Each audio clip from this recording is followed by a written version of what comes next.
Perfect Pitch. It isn't a movie about competitive a cappella singing. That's Pitch Perfect. No, it's a real musical ability and a flex among professional musicians. But what if I told you that you, yes you, might have a hidden knack for perfect pitch? What's more, what if that earworm stuck in your head might be in the right key, too? Perfect pitch is the ability to identify or produce a musical note from its absolute pitch, without a reference tone from a piano or some other outside source. For instance, if someone looked at you and said, "Give me a B flat," and you could just sing a B flat. Or if I tried to do that, and you could hear that, no, that's not a B flat, that's a D flat, which is probably what would happen because I definitely do not have perfect pitch. Studies have a wild variation in how common perfect pitch really is. Fewer than 1% of people in the general population have the ability here in the US, but there are multiple factors that increase your chance of having perfect pitch. Musicianship is an unsurprising factor. Somewhere between 1/10 and 1/4 of musicians have perfect pitch. And trust me, they'll tell you. Musicians who speak tonal languages like Mandarin, Vietnamese, Mambila, or Yoruba are also more likely to have perfect pitch. One study looked at Chinese Mandarin speakers and compared them to US non-tone language speakers, all musicians who started music lessons at a young age. In the youngest studied group, the ones who started at 4 and 5 years old, 14% of the American musicians scored over 85% accuracy, got a B on a pitch recognition test, while 60% of the Mandarin speakers did, 4 times as many. And while musicianship and spoken language are both environmental, neurodevelopmental factors can play a role too. Musicians with perfect pitch score higher in autistic traits, and conversely, musicians with autistic traits are more likely to have perfect pitch. But even if you don't happen to have those particular aspects of nature or nurture, it may seem like you're out of luck. I started piano lessons at that young age, and again, I am definitely in the 86% of English-speaking musicians who would fail that perfect pitch test. But music is a funny thing, and failing that test isn't the same as having no absolute musical recall. Take tempo, for instance. If I told you, give me a beat of 104 beats per minute, you might not even know where to start. But you might have heard of first aid training where people sing the Bee Gees song Stayin' Alive to keep the proper rate of chest compressions for CPR? Yeah, Stayin' Alive has a tempo of 104 beats per minute, and it seems even non-musicians can recreate that pretty darn accurately. And a similar principle, apparently, applies to pitch. In a couple studies, researchers asked participants to pick a song they knew from CDs off a shelf, all of which only had one canonical recording, so no covers, no remixes, there's only one version, and therefore only one correct key.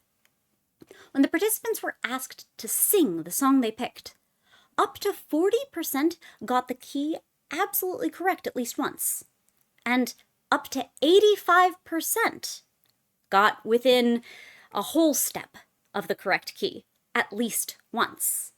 Now, these were your average batch of college students, not trained musicians or anything.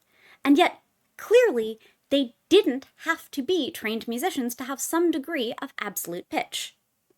I said I couldn't give you a B flat if you just demanded I sing the note, but Stayin' Alive is in B flat, so apparently if I tried singing that, there's a decent shot I'd get it right. Researchers call this phenomenon implicit absolute pitch, and like all absolute pitch, it's ultimately a kind of memory. Those folks with perfect pitch remember the B flat in some kind of way in order to identify or produce it on command. But memory is a multifaceted phenomenon. Most of memory management occurs in the hippocampus, but it's not the only part of your brain involved. Your amygdala encodes emotional memory. Your cerebellum is involved in procedural memory, like riding a bike and so on. There's also a difference between your semantic memory, remembering how poison dart frogs avoid poisoning themselves, and episodic memory, remembering where you were sitting and what you were snacking on as you watched a video about how poison dart frogs avoid poisoning themselves. And there's also a difference between memories you try to recall on purpose and memories that come unbidden, voluntary and involuntary memory. Earworms, according to this week's researchers in the journal Attention, Perception, and Psychophysics, are involuntary semantic memory. Earworms are involuntary because, well, I didn't try to get this stuck in my head.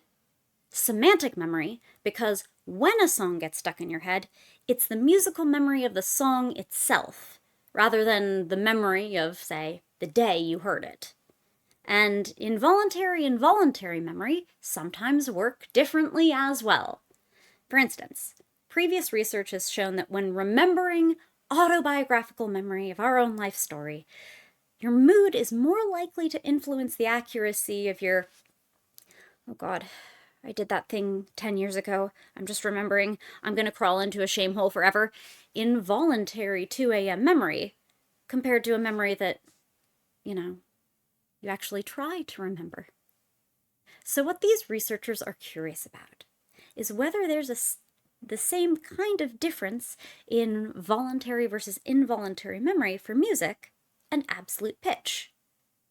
I mean, we know that even for populations who don't have hardcore perfect pitch, many of us seem to have this lesser degree of approximate absolute pitch, at least enough to take a decent guess at what key Stayin' Alive is in.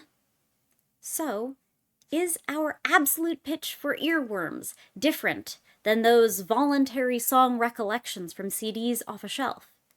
If so, are our earworms better? Are they worse? The study's authors set up a system that texted participants semi-randomly, checking in during the day as to whether, at that moment, there was a song stuck in their head. Apparently, it's surprisingly likely that the answer would be yes. As many as 97.7% of hearing people get an earworm at least once a month, and on average, about 47% of people's waking time is accompanied by an earworm soundtrack. As of this story, I have a track from the Destiny 2 soundtrack going in my head right now, and in retrospect, it's been going on for at least an hour. So, when the researchers randomly texted, "Hey, you got an earworm right now?" And for one of the 2 weeks of the study, if the participant's answer was yes, the participant then sang or hummed the song into their phones to match what they had in their head. If that was a song that, once again, didn't have covers or remixes and there really only was one correct version, the researchers checked the accuracy of pitch and tempo. So, how accurate is this soundtrack in my head likely to be? Well, I guess I have to give my brain some credit, because in those experiments where people picked a song they knew off the shelf, they picked the correct key between 25 and 40% of the time, and in the original 94 study, about 2/3 got within a whole step every time. When it came now to involuntary recall, in this study, not 25 to 40, but 45% were spot on correct, and 69%, nice, got within a half step. Overall, that suggests that earworms are, if anything, maybe a little more accurate than voluntary recall, although the study procedures for one versus the other are necessarily different. So I'm not reading too much in the particular percentages. Suffice it to say, your earworms may very well be in the right key, and more likely than not are very close to the right key. And interestingly, earworms where the participants had heard the song recently weren't more significantly more likely to be accurate than people who hadn't just heard it. Apparently, we're pretty good at holding on to the pitch of a song for a pretty long time. whether we wanted this song in our head or not. Okay, but this video game soundtrack's doing like a theme and variations in my head right now that's in a triplet rhythm, and Michael Salvatore definitely did not write this, so the note for note accuracy, I will not be the high score. Yes, so it's true that very few of us have the perfect pitch, the one that lets us identify notes by name. Most people in the world are not tonal language speakers who started music lessons before age 6. But what this study tells us, and the many others investigating absolute pitch, is that most hearing people have a surprisingly solid capacity for pitch memory built into our firmware, even for songs we didn't intend to get stuck in our heads. Maybe there are traits that help bring it out. Certainly training and environment help to cultivate it, but our brains are capable of more, and we are often capable of more than we give ourselves credit for.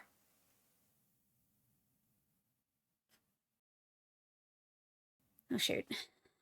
Nope, now I got the Wii Shop theme in my head. I take it all back. Brains were a mistake.